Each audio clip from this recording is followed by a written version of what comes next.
ঘর সাজানোর জন্য বাড়িতে বুদ্ধদেবের মূর্তি কিনে এনেছেন। বুদ্ধদেবের মূর্তি এনে আপনার পছন্দ মতো যেখানে সেখানে বসালে কিন্তু সমস্যা বাড়তে পারে। সংসারে সুখ সমৃদ্ধি আনতে কোথায় রাখবেন বুদ্ধ মূর্তি, জানুন বাস্তুশাস্ত্রবিদদের পরামর্শ।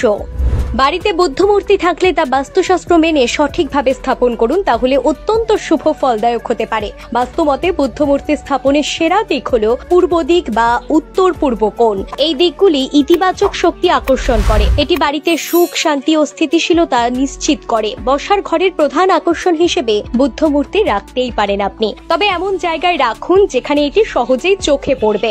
এটি বাড়িতে এক শান্ত ও সৌহার্দ্যপূর্ণ পরিবেশ তৈরি করে। বাড়ির মূল প্রবেশদ্বারে বুদ্ধ মূর্তি স্থাপন করলে নেতিবাচক শক্তি দূরে থাকে, পরিবারের শান্তি বজায় থাকে।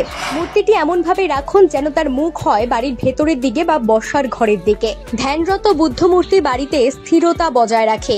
এই ধরনের বুদ্ধ মূর্তি ঠাকুর ঘর বা ধ্যান করার জায়গায় রাখা সবচেয়ে ভালো। যদিও এই সকল টিপসই কিন্তু বাস্তুশাস্ত্রের উপর ভিত্তি করে বলা হয়েছে, আপনাকে মেনে চলতে একেবারেই বাধ্য করে না আমাদের চ্যানেল।